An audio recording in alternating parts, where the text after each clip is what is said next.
इसमें बेसिकली हम हाइपोपिगमेंटेशंस को देखेंगे। उससे पहले एक दो तीन जो इफ़ेक्ट हैं CNS पे फिनाइलकेटोन्यूरिया के वो देख लेते हैं, जिसमें बेसिकली हमारे पास आ जाता है कि जो ब्रेन डेवलपमेंट है वो इफ़ेक्ट होती है, माइक्रोसेफेली हो जाती है, सीजर हो जाता है, या फिर इंटेलेक्चुअल डिसेबिलिटी आ जाती है। हाइपोपिगमेंटेशन जैसे वर्ड से ही ज़ाहिर है कि पिगमेंट कम होगा। अब पिगमेंट कम कैसे होगा? जैसा कि हमने इस वाले रिएक्शन में देखा था कि फिनाइल एलानीन जो है वो टायरोसिन बना रहा था, और टायरोसिन आगे जाके मेलानिन जो स्किन पिगमेंट है वो बना रहा था। अब जब ये कन्वर्जन नहीं होगी और देन आगे ये कन्वर्जन मोर नहीं हो पाएगी टायरोसिन की, तो ऑब्वियसली ये पिगमेंट नहीं होगा और इन रिजल्ट हाइपोपिगमेंटेशन हो जाएगी। अब हाइपोपिगमेंटेशन कब होगी? जब हाइड्रोक्सिलेशन ऑफ टायरोसिन जो कि कॉपर रिक्वायरिंग एंजाइम टायरोसिनेज की प्रेजेंस में होती है।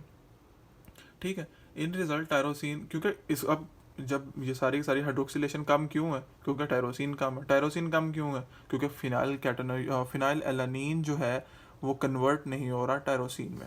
अब होता ये है कि फिनाइल एलानीन जो है वो कन्वर्ट होता है टायरोसिन में, और टायरोसिन की जो है हाइड्रोक्सिलेशन करवाता है टायरोसिनेज, जो कन्वर्ट करवाता है इसको आगे मेलानिन में। ठीक है, अब जब टायरोसिनेज होगा लेकिन टायरोसिन नहीं होगी तो कन्वर्जन कैसी होगी? ठीक है, अब फिनाइलकेटोन्यूरिया की जो कंडीशन है बेसिकली वो डायग्नोस नहीं कर सकते जब बच्चा पैदा होता है। उसकी रीज़न ये है, या बच्चा पैदा होता है या वो with in the body of the mother होता है। उसकी रीज़न ये है कि जो एक्सेस फिनाइलकेटोन्यूरिया है उसकी कंडीशन में एक्सेस जो फिनाइल एलानीन है वो जो है एक्सक्रीट आउट हो रहा होता है बाय द प्लेसेंटा।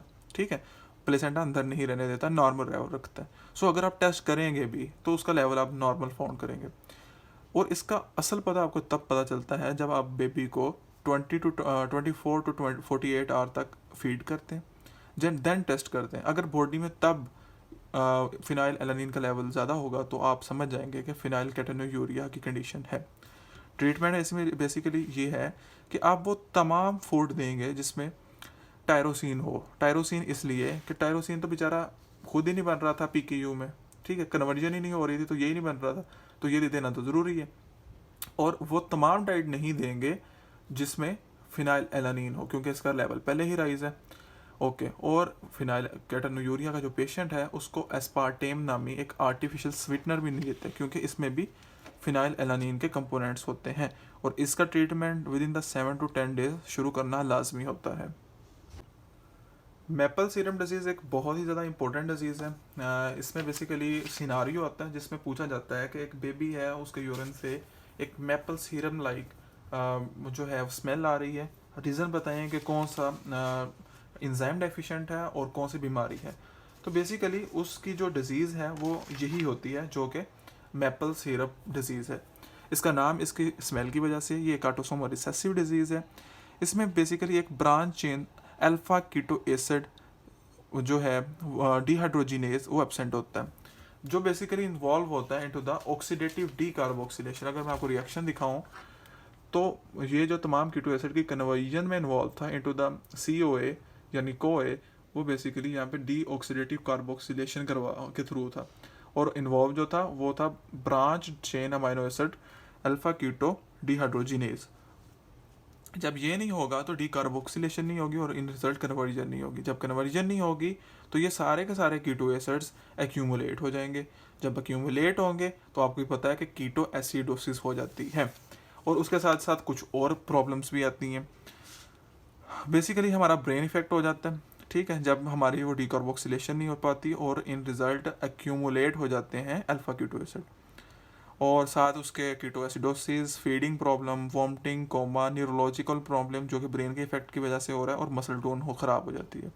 इसका एक करेक्टरिस्टिक ये भी है कि ये ऑर्डर जो है वो मेपल सिरप लाइक देता है। अगर बात की जाए कोमा की स्टेट में अगर ये स्मेल आ रही है तो वो आती है बेसिकली एक्यूमुलेशन ऑफ ल्यूसीन।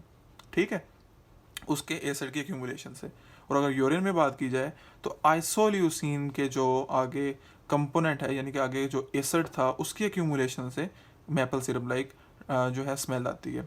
इसकी बेसिकली आगे दो टाइप्स हैं, एक क्लासिक है और एक इंटरमीडिएट है। क्लासिक न्यूनेटल होती है, इसमें जो इंजाइम है वो बिल्कुल एक्टिव नहीं होता, इसमें फिर भी 30% तक एक्टिव होता है इंटरमीडिएट टाइम में।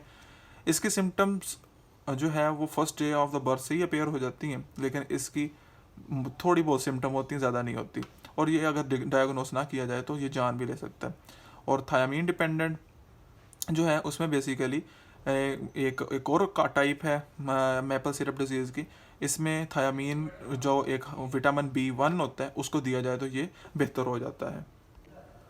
अब हम बेसिकली अल्बिनिज्म को डिस्कस करते हैं। इसमें हम डेफिशिएंसी की बात की जाए तो बेसिकली एक मेलानिन पिगमेंट होता है, जिसे हम कहते हैं ना ग्रेज जैसा दिख रहा है, वो बेसिकली इसकी डेफिशिएंसी से होता है। और जो डिसऑर्डर है वो टायरोसिन की मेटाबॉलिज्म का डिसऑर्डर होता है। टायरोसिन जो मैंने आपको बताया था, जो कन्वर्ट हो रहा था टायरोसिन इनटू द मेलानिन, ये डेफिशिएंट हो जाता है मेलानिन, क्योंकि टायरोसिन कन्वर्ट नहीं हो रहा। टायरोसिन कब कन्वर्ट हो रहा था? इन the presence of copper requiring enzyme tyrosinase. और टायरोसिनेज तब एक्शन करेगा ना जब टायरोसिन होगी। तो टायरोसिन ही नहीं थी पी की के बेस में, क्योंकि फिनाइल एलानिन कन्वर्ट नहीं हो रहा था टायरोसिन में। वो कब कन्वर्ट होता है? जब हमारे पास हो phenylalanine hydroxylase in the presence of tetrahydrobiopterin. अच्छा, जब ये सारी मेटाबॉलिज्म नहीं होगा टायरोसिन का, तो पिगमेंट नहीं होगा इन हेयर, आइज एंड स्किन, और इन रिजल्ट अल्बिनिज्म हो जाएगी। अल्बिनिज्म की भी आगे कुछ टाइप्स हैं और मोड ऑफ एक्शंस हैं, वो देख लेते हैं। बेसिकली एक ऑटोसोमल रिसेसिव होती है, एक ऑटोसोमल डोमिनेंट होती है, और एक एक्स लिंक्ड होती है। टाइप 1 जो है उसमें बेसिकली हम इसको कहते हैं कि टायरोसिन नेगेटिव अक्यूलोकुटेनियस, यानी टायरोसिनेज जो है वो नेगेटिव होता है, नहीं होता present. Oculo mean eyes and cutaneous मतलब स्किन। सो इन दो जगह पे टायरोसिनेज एंजाइम नहीं होता, जो कि हाइड्रोक्सिलेशन करवा रहा था टायरोसिन की इनटू द मेलानिन, जिसकी वजह से, क्योंकि हमें पता है ये हमारी आइज़ में होते हैं, तो आइज़ में नहीं होगा ये पिगमेंट, तो विजन डिफेक्ट आ जाएगा। इसी तरह स्किन में भी होता है, तो स्किन में नहीं होगा तो स्किन कैंसर हो जाएगा, और साथ फोटोफोबिया हो जाएगा। फोटोफोबिया बेसिकली सनलाइट के डिफेक्ट की वजह से आता है। सनलाइट जब पड़ती है तो हमें जलन महसूस होती है।